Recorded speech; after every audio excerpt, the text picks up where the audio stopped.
네, 말씀을 전하기에 앞서 함께 우리 기도하시겠습니다. 사랑의 하나님, 감사합니다. 오늘도 주님의 전으로 또 불러주심에 감사합니다. 이 시간 주님께서 부어주시는 놀라운 사랑과 은혜를 경험하는 예배되게 하여 주시옵소서. 한 주간 나의 생각대로, 나의 습관대로 살았던 나의 모든 이기심, 욕심 버리고 구약에 주님께 재물을 나와 갖고 오므로 모든 마디마디마다 가죽을 벗기며 각을 떴던 것처럼 나의 모든 이기심, 죄의 모양 각을 뜨며 하나님께서 받으시는 향기로운 제물, 그런 예배되게 하여 주시옵소서. 주님, 온전히 주님의 은혜를 경험하는 귀한 시간 되게 하실 줄을 믿사오며 예수 그리스도의 이름으로 기도드립니다. 아멘. 네, 여러분 너무나 반갑습니다. 특별히 또 오늘 찬양으로 또 섬겨주신 우리 카리스 성가대 대원 모든 분들께 너무 감사합니다. 참 은혜가 넘쳤습니다. 제가 성가대 있는 동안에 여러분의 좀 눈을 보니까요, 깜짝 놀라시는 분들이 계시는 것 같은데 좀 틀린 그림 찾기처럼 좀 낯선 장면이 있죠. 우리 담임 목사님께서 모르시는 분들도 아직 계신 것 같은데 두 장로님 사이에서 열심히 또 찬양으로 섬겨주셨습니다. 좀 김해철 장로님이 조금 불편해 보이시기는 하는데요. 네, 함께 해주셔서 너무 감사합니다. 오늘 우리가 함께 나눌 말씀은 성숙한 그리스도인이라는 제목으로 여러분들과 함께 말씀을 나눌 때 은혜와 평강이, 하나님께서 부어주시는 은혜와 사랑이 넘쳐나기를 주님의 이름으로 축복합니다. 축복합니다. 다시 한번 축복합니다. 아멘. 말씀을 준비하면서요, 실천시인데 정재영 교수님이 쓰신 칼럼을 하나 발견했습니다. 그 칼럼 속에는 기독교인 청년들에 대한 설문이 있었는데요, 그것은 이러한 내용이었습니다. 고등학교 졸업 이후 교회를 다니는 비율은 13%밖에 되지 않았다라는 것입니다. 무엇을 의미합니까? 교회에 있는 많은 청년들이 모태신앙이거나 아니면 매우 어렸을 때부터 주일학교부터 교회를 다니기 시작했다라는 정도로 이해해 볼 수 있겠죠. 그리고 또 직설적으로 말씀드리면 교회에 새신자가 별로 없다는 것입니다. 이것이 다가 아니라요, 또 교회를 다니는 청년들의 인식조사에서는요, 성경 말씀을 지키며 살면 이 사회에서는 성공할 수 없다라는 인식을 가진 청년들이 40.4%, 더 나아가 내 주위에는 성경 말씀을 지키며 사는 사람이 별로 없다라는 수치가 61.7%로 아주 높은 수치를 기록했습니다. 더 나아가 몇 달 전에 국민일보에서 당신은 교회를 신뢰하나요? 라는 전국 성인 남녀 1000명을 대상으로 조사한 결과 한국 교회의 신뢰도는 18.1%로 2년 전보다 13.7%나 떨어진 것으로 나왔고요. 하지만 여기서 끝이 아니라요, 더 마음이 아프고 충격적인 것은 이 응답자들을 나이별로 다시 조사하니까 60세 이상에서 교회를 신뢰한다라는 퍼센테이지는 27.7%로 가장 높았지만 19세에서 29세 우리 청년들의 나이에는 내가 교회를 신뢰합니다라는 비율은 고작 11.7%밖에 되지 않았습니다. 저는 다음 세대 친구들과 청소년들과 또 청년들과 함께 예배하고 있습니다. 그런데요, 이 설문조사가 특별히 저에게 마음이 아팠던 것은 정말 젊은이들이 교회를 떠나고 있고 또 교회에 오기 싫어한다는 것입니다. 또 이 중에 간혹 데이터는 데이터이니까, 설문조사는 설문조사니까 현장은 좀 다르겠지라고 아직도 생각하시는 분 있으시면은요, 제가 현장에 있는 사람으로서 현장은 더 참혹합니다. 우리 젊은이들이 교회를 싫어합니다. 근데 그 이유를요 보니까요, 말씀드렸던 것처럼 한마디로 정리하면 그리스도인들이 그리스도인답게 살지 못하고 있기 때문이라는 것입니다. 그리스도인들의 이기적인 모습, 자기밖에 모르는 모습, 이웃에게 함부로 대하며 함부로 말하며 당장 자신이 조금 손해보더라도 말씀으로 살며 말씀으로 심고 거두는 진정한 그리스도인들 어른들을 내 주변에서 보기 힘들다라는 것입니다. 어찌 여러분들 탓만 할 수 있겠습니까? 우리 목회자의 많은 실족과 또 저도 우리 청소년들과 청년들과 함께 이야기하며 정말 나는 말씀을 전하는 자로서, 목회자로서 청년들에게 본을 보이는 그리스도를 닮은 삶을 살아내고 있는가라는 생각을 가지며 많이 작아지기도 했습니다. 우리는 달라져야 합니다. 무엇이 달라져야 합니까? 그것을 이 시대를 통해 하나님께서 말씀해주고 계신다 저는 생각합니다. 우리는 코로나19 시대를 살아갑니다. 전염병의 시대를 살아가고 있습니다. 코로나19를 통해 여러분은 무엇을 배우고 또 배우고 계셨습니까? 제가 느낀 것은 이 팬데믹 상황에서 우리는 너무나 철저히 이분법적인 신앙을 가지며 살아왔다라는 것입니다. 쉽게 말하면 잘하면 복받고 잘못하면 벌받는 인과응보의 신앙관이 우리의 신앙 속에 깊게 뿌리 박혀 있었다는 것이죠. 그래서 어떤 문제를 해결하든 어떤 문제를 접근하든 잘못했으니까 벌 받아야 해, 그러니 회개해 라는 식의 신앙관이 우리 깊숙이 있었다는 것이죠. 하지만 성경이 말하는 고난은 여러분 다릅니다. 하나님께서 이 고난을 통해 우리에게 주시는 성경의 메시지는 궁극적인 목표는 매를 때리고 심판하는 것에만 있지 않습니다.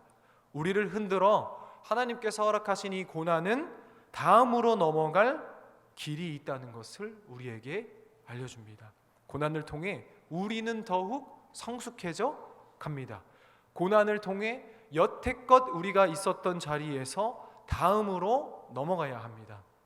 그것이 우리가 코로나 시대를 통해 붙잡고 싶은 한 가지라고 생각합니다.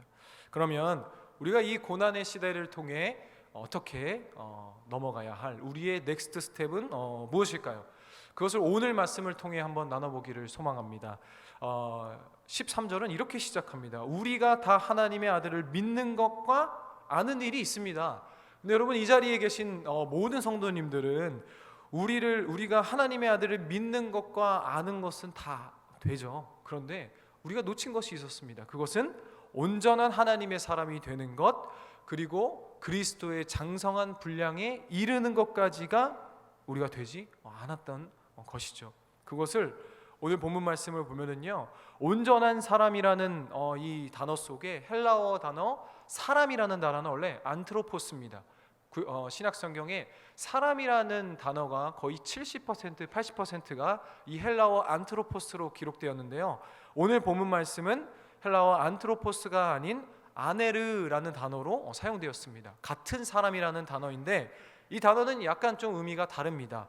도덕적 성숙함을 지닌 온전하고 잘 성숙된 성인 남자를 일컬을 때 사용되는 헬라어 단어입니다. 약간 다르죠. 그리고 더 나아가 온전한이라는 헬라어 텔레이오스라는 단어 역시 성숙의 의미를 갖고 있고요. 특별히 노동적으로 성숙한, 성장한, 정신적이고 도덕적인 성격을 나타내는 다양한 면에 있어서 성숙한 이 성인, 어른을 의미할 때 사용되는 단어입니다. 그리고 이어 나오는 분량 역시 그 공간적인 의미로 사용된 단어로 분량이 충만한데 가득 채워지는 그 성장의 의미로 또 볼 수 있습니다. 그리고 마지막으로 우리가 읽은 13절 그 뒤에 나오는 14절 말씀은 이렇게 시작하죠. 이는 우리가 이제부터 어린아이가 되지 아니하여. 무슨 말입니까? 결국 종합해 보면은 우리가 온전한 사람을 이루는 것은 그리스도의 장성한 분량에 충만한 데 이른다는 것은 이전에 우리가 가졌던 어린아이와 같은 신앙을 버리고 미숙한 신앙의 모습을 버리고 이제는 그리스도께서 교회로 하여금, 성도로 하여금 이미 이루어진 완전한 실현에 도달할 수 있는 신앙의 성숙을 의미하고 있다는 것을 알 수 있습니다. 그러면 어떻게 하는 것이 성숙한 그리스도인으로서의 삶을 살아내는 것일까요? 박영선 목사님의 신앙의 여정이라는 책에 이런 구절이 있습니다. 한번 제가 읽어드리겠습니다. 우리에게 구원을 주신 하나님의 목적은 우리에게 참된 인격이 형성되는 것이다. 한 번 더 읽어드리겠습니다. 우리에게 구원을 주신 하나님의 목적은 우리에게 참된 인격이 형성되는 것이다. 결국 이 말씀을 인용하여 결국 우리에게 성숙한 그리스도인이 된다라는 것은 참된 인격을 여러분이 형성하는 것입니다. 성경이 말하는 참된 인격은 무엇입니까? 오늘 하루도 예수 그리스도를 닮아가는 그러한 성숙된 모습이 우리의 삶 가운데 있어야 한다라는 것입니다. 그것을 여러분에게 조금 더 구체적으로 설명해 드리기 위해 제가 이제 신학교 1학년 때 처음 이제 설교학이라는 수업을 배웠는데요. 그때 이제 설교학 교수님께서 첫날 들어오셔서 아리스토텔레스의 수사학을 예시로 들며 설교란 무엇인가, 진정한 훌륭한 설교자란 무엇인가라는 것을 설명하시면서 이렇게 말씀해 주셨습니다. 수사학은 어려운 것이 아니라 말과 글을 설득력 있게 사용할 수 있는 방법을 가르치는 것을 말하는데요. 목회자에게 있어서 매우 중요한 요소이죠. 제가 여러분 강단에 서서 하나님의 말씀을 설득력 있게 이해시키고 전달하는 것에 필요한 것을 아리스토텔레스의 수사학에서 예를 들어 설명한 것입니다. 수사학엔 세 가지 요소가 있습니다. 첫 번째, 로고스입니다. 로고스는 이 단어에서 로직이라는 영어 단어가 생길 정도로 무슨 의미입니까? 논리성, 타당성이 있어야 된다는 것입니다. 제가 여러분에게 말씀을 전하면서 가장 기본적으로 갖춰야 될 것, 논리 정연해야 된다는 거죠. 제가 이제 교육 전도사로 처음 사역을 할 때 그 초등부 학생들이랑 함께 예배를 드렸는데요. 제가 초등부 설교만 지금 생각하면 정말 40분 막 30분씩 했거든요. 근데 한 번은 이제 결혼한 지 얼마 안 돼서 와이프가 제 그 초등부 예배에 참석한 적이 있는데 집에 돌아가서 이렇게 말하더라고요. 오빠, 네, 제가 오빠거든요. 오빠, 그래서 무슨 말을 하고 싶었던 거야? 이렇게 얘기를 하더라고요. 그래서 이 설교자에게 있어서는 논리 정연함이 가장 중요하죠. 두 번째는 파토스입니다. 파토스에 달려 있습니다. 이것은 청중의 관점에서 청중이 어떤 심리적 상태를 느끼느냐, 쉽게 말해 공감입니다. 제가 오늘 성숙한 그리스도인이 되자라고 막 논리 정연하게 하는 로고스는 잘 설명을 했는데 여러분의 삶과는 전혀 공감이 되지 않는 뜬구름 잡는 이야기를 목회자니까 할 수 있는 소리지라는 이야기로만 풀어간다면 은혜로운 또 말씀이 전달이 잘 안 되겠죠. 그것이 말하는 공감이 되어야 잘 설득할 수 있다. 세 번째, 이 에토스입니다. 에토스를 설명하려고 저도 잘 이해 못한 아리스토텔레스를 막 들먹였는데요. 이 에토스는 그야말로 단어의 의미는 사람의 성격, 인격입니다. 결국 무엇입니까? 진정한 명설교가는 그의 인성이 먼저 갖춰져야 된다는 것입니다. 아리스토텔레스 수사학 1권 제2장 수사학의 정의에는 이렇게 기록되어 있습니다. 성격이라는 에토스는 사람이 지닌 가장 효과적인 설득 수단이라 할 수 있다. 말하는 사람이 말이 믿음직스럽게 들릴 때는 그의 성격을 통해서 설득된다. 무슨 말입니까? 엄청 거창한 막 아리스토텔레스 무슨 텔레스 같지만 예를 들어 설명해 드리면요, 제가 오늘 성숙한 그리스도인이라는 주제로 여러분과 말씀을 나눴습니다. 논리정연하게 아주 잘 설명했습니다. 지금 그렇게 잘 되고 있죠? 그리고 두 번째 파토스, 여러분의 막 공감까지 사가면서 정말 나의 삶의 현장에 와닿는 이야기로 잘 풀어가고 있습니다. 그렇게 되고 있죠? 네, 근데 마지막 에토스가 없다면 오늘 또 좀 이따 광고 해드리겠지만 요즘에 계속 주차 광고를 해드리고 있잖아요. 근데 만약에 예를 들어 제가 모든 예배 끝나고 제 이제 차를 타고 집에 가려고 하는데 제 앞에 차량 한 대가 주차되어 있고 연락처도 기재 안 돼 있는데 그것을 보면서 막 제가 바퀴를 막 걷어차면서 막 욕까지 해가면서 막 운전을 발로 하는 거야 막 이런다는 모습을 여러분이 보게 된다면 여러분 어떤 생각을 가지게 될까요? 열심히 이 강단에 서서 전한 성숙한 그리스도인은 무슨 여러분의 모든 말씀이 생각도 나지 않게 정말 마음이 어려워지겠죠. 그것처럼 이 교수님께서 전하셨던 그 포인트가 이것입니다. 진짜 깨어있는 설교자가 되는 것은 이 설교의 화려한 스킬과 많은 지식이 아니라 먼저 그리스도인으로서의 너의 살아가는 그 삶의 인성을 먼저 갖춰라 라는 것이 포인트였습니다. 근데 이것이 어찌 저에게만 속하고 목회자에게만 속하는 것이겠습니까? 저와 여러분 우리 같은 그리스도인입니다. 여러분 주일학교 그리고 우리 청년들에게 물어보면은요, 주일학교 선생님 어때? 그 목회자 어때? 이러면요, 뭐 외모를 얘기합니까? 아니면 뭐 다른 걸 얘기합니까? 아니요, 그냥 착해, 좀 별로야, 뭐 이렇게 얘기하지 않습니까? 그것이 우리 오늘 주일학교와 청년들이요, 그리스도인으로 살아가는 우리 선배, 믿음의 선배들, 여러분들의 인성과 인격과 성격을 통해 그리스도를 닮아가고 있음을 여러분 기억하는 한 주 되기를 주님의 이름으로 축복합니다. 세상 사람들과 똑같이 어렵지만, 똑같이 죽을 것 같지만, 똑같은 절망과 고난과 좌절뿐인 인생이지만 말씀으로 견디며, 말씀으로 이겨내며, 말씀으로 승리하고, 말씀으로 오늘 하루 하나님 앞에 정직하며 양보하며 이해하며 인내하며 이웃에게 친절하는 그러한 그리스도인, 그러한 그리스도인들이 오늘 다 여러분 되기를 주님의 이름으로 축복합니다. 어떤 신자가, 어떤 성도님이 부흥회에 참석했습니다. 그곳에서 은혜를 많이 받았습니다. 그리고 벽돌 한 장을 받아왔습니다. 그 벽돌 한 장에는 그날 내가 참석했던 집회의 날짜와 그리고 강사 목사님의 성함이 기록되어 있습니다. 근데 그 받은 벽돌을요, 집 뒷뜰에다가 잘 쌓아놓기만 합니다. 고이고이 잘 쌓아놓고 잘 닦고, 그리고 뒷뜰에는 그런 벽돌이 산더미같이 쌓여 있습니다. 그런데 비가 옵니다. 그리고 우박이 내립니다. 바람이 붑니다. 바람을 맞으며 비를 맞으며 그 벽돌로 집을 지을 생각은 안 하고 고지것대로 그 비와 우박과 바람을 모두 맞아 버립니다. 여러분, 우리가 그 벽돌로 무엇을 해야 됩니까? 집을 지어야 됩니다. 안방을 만들고 주방을 만들고 그것에서 맛있는 밥도 짓고 안락한 삶을 누려야 합니다. 오늘 우리의 모습 같지 않습니까? 그 받은 벽돌, 우리가 받은 말씀을 통해 내 삶으로 살아내며 내 삶 가운데 정말 어려운 고난이 닥치더라도 그 말씀을 꺼내며 살 수 있는, 집을 지을 수 있는 능력이 있어야 합니다. 그런데 우리는 그 벽돌을 어느 때만 사용합니까? 남들이 집에 놀러 오면 자랑만 합니다. 나 오늘 이 목사님 만났다. 이 목사님 받은 말씀 기억한다. 나 헌금 얼마 했다. 그리고 또 남을 정죄하고 비판할 때만 그 벽돌을 꺼내들어 자랑만 하지 않습니까? 여러분, 오늘 매주 드려지는 예배, 새벽 예배, 수요 예배, 금요 예배 받은 말씀 기억하며 그것을 여러분의 삶 가운데 적용해 나가며 살아내며 승리하는 한 주 되기를 주님의 이름으로 축복합니다. 그렇다면 우리가 이 말씀으로 살아내야 하는 삶의 현장은 어디일까요? 많은 곳이 있겠지만 그것을 주님의 말씀에서 한번 알아보기를 소망합니다. 사도행전 1장 8절의 말씀입니다. 우리 함께 한 목소리로 읽겠습니다. 시작.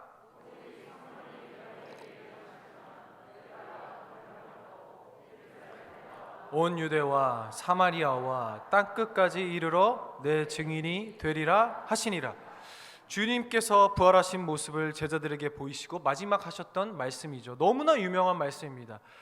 우리는 이 말씀을 지리적으로, 물리적으로, 또 문자적으로 해석하여 정말 저 아프리카 오지까지, 땅끝까지 이르러 예수 그리스도의 증인으로서의 삶에 충실했습니다. 가지 못하면 보내는 선교사까지 되어 이 말씀을 목숨처럼 지켰습니다. 이것이 잘못되고 틀렸다는 것이 아닙니다. 근데 제가 이 말씀을 통해 이재철 목사님의 그 책을 통해 참 인사이트 있는 주제를 보았는데요. 그래서 여러분에게 한번 소개시켜 드리려고 합니다. 이재철 목사님은요, 이 땅끝의 개념을 다르게 정리하여 그것을 우리의 가정이다라고 말씀하셨는데요. 그 논리는 이렇습니다. 이 말씀을 하신 분은 우리의 창조주 하나님, 하나님의 아들 예수 그리스도셨죠. 그럼 예수님께서는요, 이 말씀을 하실 때 지구가 둥글다는 것을 이미 아셨습니다. 왜냐하면 지구를 창조하신 분이시니까요. 그런데 그것을 듣고 있었던 제자들과 사람들은 그 당시엔 지구가 둥글다는 것을 알지 못했습니다. 2000년 전의 일이었으니까요. 근데 15세기, 16세기 여러분이 생각하는 것보다 약 500년 전, 600년 전밖에 되지 않은 시간에 물리학자와 많은 탐험가들을 통해 지구가 둥글다는 것을 깨닫게 되었죠. 이 당시에 사람들이 예수님의 말씀을 들었을 때는 지평설을 믿었습니다. 지평설이란 지구가 평평하여 어느 시점에 이르면 낭떠러지가 있고 떨어져서 죽게 된다. 그리고 그곳이 지구의 땅끝이라고 생각했고 그 땅끝에 사는 사람들까지 만나 예수님을 전하면 정말 그것이 복음으로서의 증인으로의 삶을 산다고 믿었습니다. 그렇죠? 그리고 우리도 물리적으로 문자적으로 이 말씀을 해석하여 저 아프리카까지 오지까지 가요 말씀을 전했는데요. 지구가 둥글다는 것을 미리 아신 창조주 예수님께서는 이 말씀을 하시는 순간 지구는 둥굽니다. 둥글다는 것은 반복과 순환을 의미하죠. 이런 동료도 있죠. 지구는 둥그니까 자꾸 걸어 나가면 온 세상 어린이들 다 만나고 오겠네.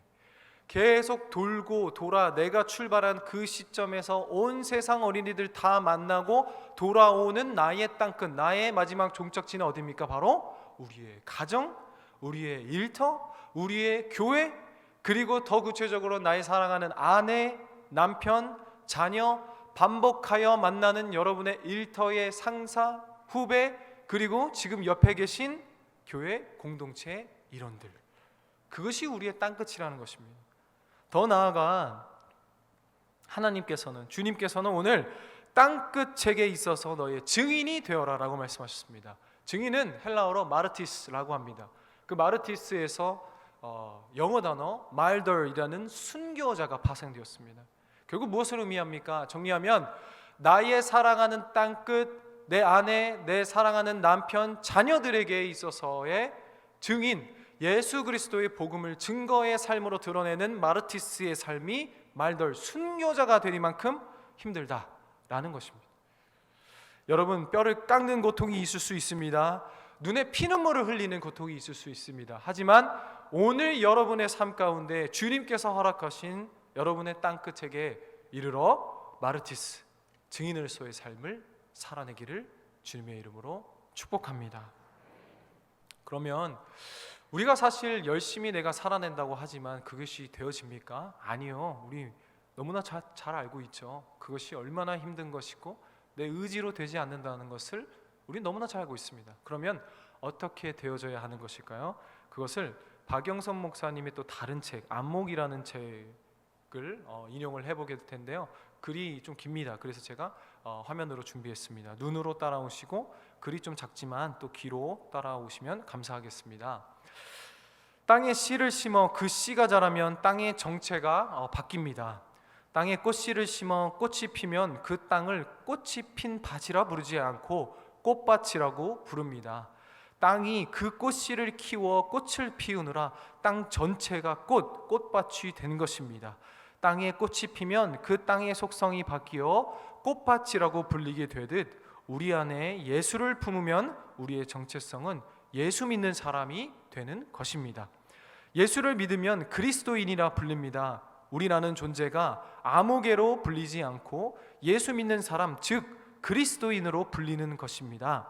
옥토에 맺힌 결실은 밭의 결과물일 뿐만 아니라 밭의 속성을 결정짓습니다.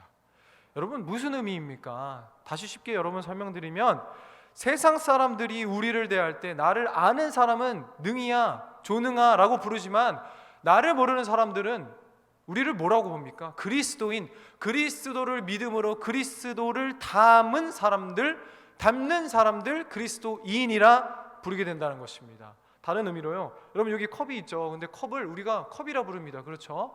근데 컵에 물이 담기는 순간 우리는 뭐라고 부릅니까? 물 좀 줘. 그렇죠? 컵을 컵이라 부르지 않고 물이라 부르는 것처럼 여러분, 그리스도인이라고 살아가는 것은 여러분이 예수 그리스도를 믿는 그 순간 여러분은 무엇입니까? 죄인에서 의인으로, 오늘 박영선 목사님의 고백처럼 옥토에 맺힌 결실은 밭의 결과물일 뿐만 아니라 밭의 속성을 결정짓습니다. 내가 살아가는 것입니까? 여러분, 내가 예수 그리스도 선택했습니까? 아니요. 예수님께서 믿게 하시고 끊임없이 나의 삶 속에서 설득하시고 이 자리에 앉혀주시고 그리고 하나님의 자녀의 영광에 이르게 하시는 분도 바로 예수 그리스도이심을 여러분 고백하는 한 주 되기를 주님의 이름으로 축복합니다. 주님께서 이미 우리를 나의 사랑하는 자녀라 불러주시고 우리 인생에 당신을 담으시는 일과 우리를 만들어 가시는 일, 선한 일이 이미 우리 안에 가득 넘쳐나고 있다는 것을 여러분 고백하시기를 주님의 이름으로 축복합니다. 영상 하나를 보고 말씀을 마치려고 하는데요. 이 영화는 오빠 생각이라는 영화입니다. 2016년에 개봉한 영화인데요. 6.25 전쟁 당시 비참한 우리의 그 역사를 배경으로 한 영화인데요. 이 영화에서 한상열이라는 장교가 등장합니다. 임시완이라는 배우인데요. 그가 우연히 전출받아 머물게 된 부대에서 전쟁으로 고아가 된 아이들을 발견합니다. 그리고 그 고아가 된 아이들을 한두 명씩 모아 합창단을 만들어 그 전쟁에 고통받은 이 전쟁 군인들과 부대를 다니면서 이렇게 위로하는 위문 공연을 하는 그런 감동적인 영화인데, 합창단을 만든 지 얼마 안 됐을 때 꼭 그 두 아이가 눈만 마주치면 싸우는 겁니다. 그래서 그 장면인데 한번 보고 또 이야기를 해보도록 하겠습니다.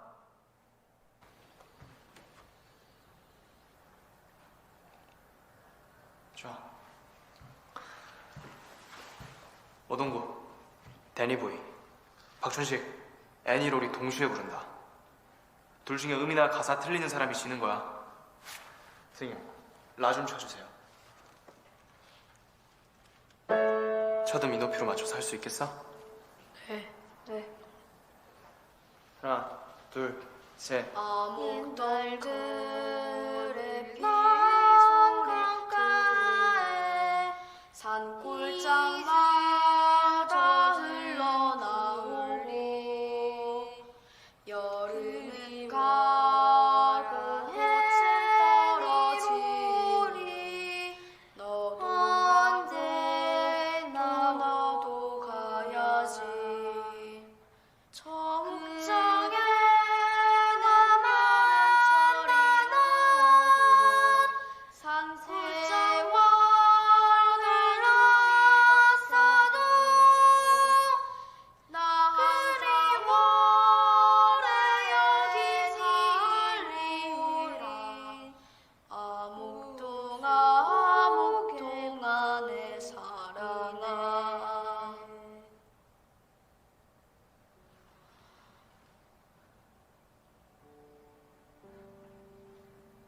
합창은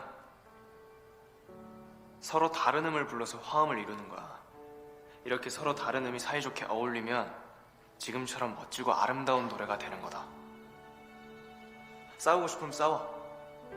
단 너희들은 싸우고 또 싸워서 멋진 화음을 만들어내길 바란다. 서로 싸우더라도 그걸 화음으로 만들고 결국에는 멋진 노래로 만들어내는 그런 의미 있는 싸움을 하길 바란다. 네, 여기까지인데요. 제가 이 영화를 보면서 정말 큰 인사이트를 얻었습니다. 이 영상을 보면서 그 와이프와 함께 봤는데요. 닭똥 같은 눈물을 우리 둘이서 흘렸는데요. 왜냐하면요, 신혼 초에 저희가 진짜 치열하게 싸웠습니다. 무엇 때문에 싸웠습니까? 기억도 안 납니다. 근데 그 본질적인 건 무엇입니까? 그냥 이겨 먹으려고, 그렇죠? 지기 싫어서. 왜 밥을 그렇게 먹어, 그렇죠? 저만 그렇게 싸웠나 봐요.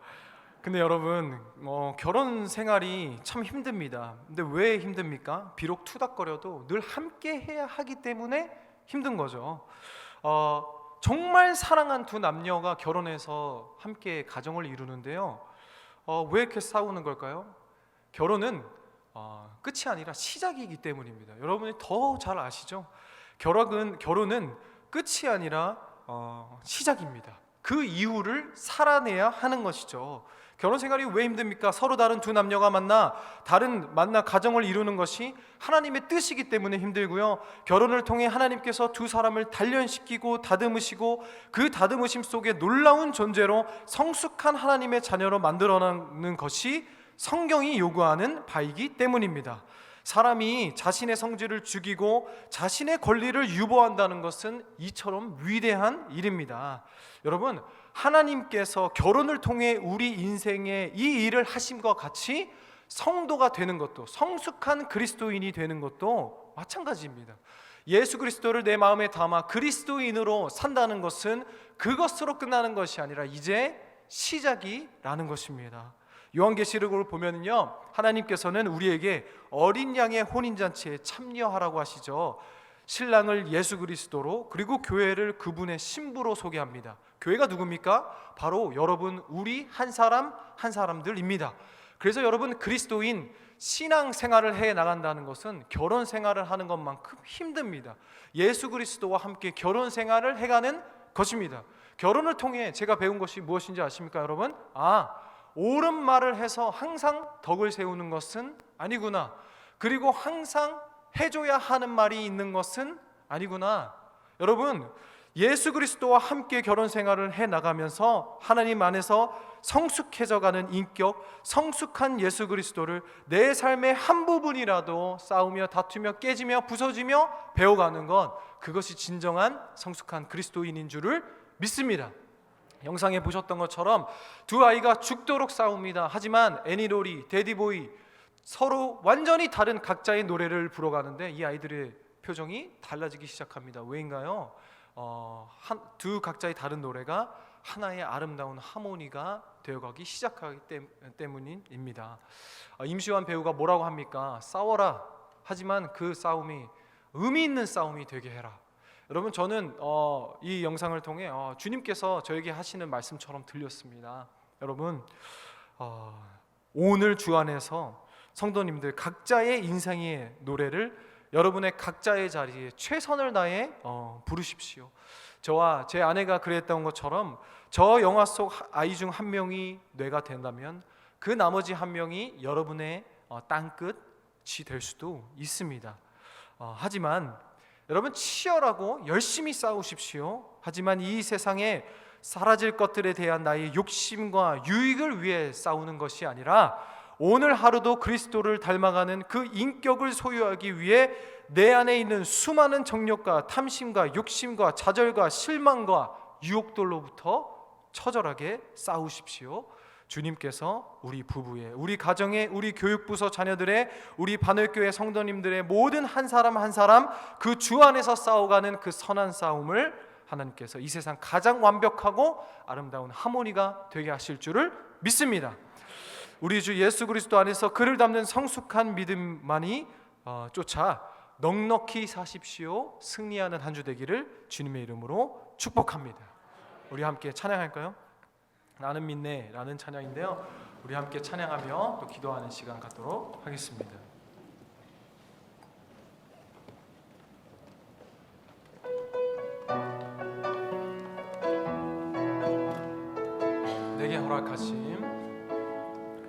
내게 허락하신 시련을 통해 나의 믿음 더욱 강하게 자라나고 험한 산과 골짜기 지나는 동안 주께 더 가까이 나를 이끄시네. 내가 겪는 시련이 어렵고 힘겨워도 내 주님보다 크지 않네. 내 앞에 바다가 갈라지지 않으면 주가 나로 바다 위 걷게 하리. 나는 믿네. 주의 능력으로 내 삶 새롭게 되리. 나는 믿네. 주의 능력으로 담대히 나가리라. 주와 함께 싸워 승리하리라. 날마다 믿음으로 나 살아가리. 처음부터 고백합니다. 내게 허락하신 시련을 통해 나의 믿음 더욱 강하게 자라나고 험한 산과 골짜기 지나는 지나는 동안 주께 더 가까이 나를 이끄시네. 내가 겪는 시험이 어렵고 힘겨워도 내 주님보다 크지 않네. 내 앞에 바다가 갈라지지 않으면 주가 나로 바다 위 걷게 하리. 나는 믿네. 나는 믿네. 주의 능력으로 내 삶 새롭게 되리. 나는 믿네. 주의 능력으로 담대히 나가리라. 주와 함께 싸워 승리하리라. 날마다 믿음으로 나 한 번 더 고백합니다. 나는 믿습니다. 나는 믿네. 주의 능력으로 내 삶 새롭게 되리. 나는 믿네. 주의 능력으로 담대히 나가리라. 주와 함께 싸워 승리하리라. 날마다 믿음으로 나 살아가리. 아멘. 우리 사랑하는 성도 여러분, 오늘도 마음껏 넉넉히 주 안에서 살아나십시오. 오늘도 주님께서 여러분의 삶을 인도하시고 끝까지 우리를 이 자리에 설득하시고 이해시켜서 아무것도 모르는 우리의 인생을 주님을 깨닫게 하시고 만나게 하신 것처럼 여러분의 삶도 성숙한 그리스도인으로서 오늘도 이끌어 주시고 하나님의 자녀의 영광의 자리에 이르게 하실 줄을 믿습니다. 우리 함께 받은 말씀 기억하며 주님 이름 크게 부르짖고 위하여 기도합니다. 주여! 주여 아버지 함께하여 주시옵시고 은혜와 평강과 크신 능력을 우리의 삶 가운데 허락하여 주시옵소서. 날마다 정말 승리하며 나아가는 우리의 모든 삶 되게 하여 주시옵시고 온전히 주님과 동행함으로 말미암아 성숙한 그리스도인으로서의 삶을 살아낼 수 있는 용기와 은혜를 매일의 삶 속에 공급하여 주시옵소서. 전능하신 하나님, 주님께서 하실 수 있습니다. 주님께서 하셔야 됩니다. 나의 땅끝에 이르러 증인으로서의 삶을 살아내게 하여 주시옵시고 온전히 주님께서 주신 능력으로 말미암아 담대히 살아나는 우리 성도님들 되게 하여 주시옵소서.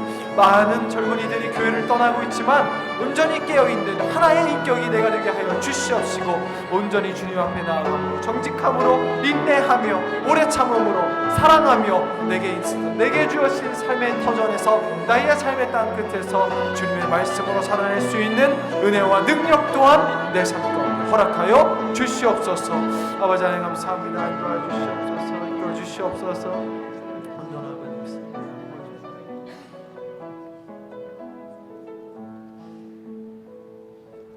사랑의 하나님 감사합니다. 주님 고백합니다. 주님은 많은 군중과 무리를 사용하시는 것이 아닌 오늘도 주님 앞에 깨어있는 한 인격을 통해 일하시는 줄을 믿습니다. 그 깨어있는 인격이 성숙한 사람이 성숙한 그리스도인이니 오늘 우리가 되게 하옵소서. 하루하루 정말 힘들고 어려울지라도 주님 닮아 성숙한 하나님의 자녀로서 정말 성화의 삶을 살아내는 우리 모든 성도님들 되게 하여 주시옵소서. 나는 할 수 없습니다. 우리는 할 수 없습니다. 하지만 주님께서 매일 공급해 주시는 능력과 은혜로 말미암아 오늘도 이 예배 이후에 내가 직면해야 될 내 땅끝에 이르러 주님의 증인으로서의 삶을 살아낼 수 있는 은혜를 허락하여 주시옵소서. 모든 걸 감사드리며 예수 그리스도 이름으로 기도드립니다. 아멘.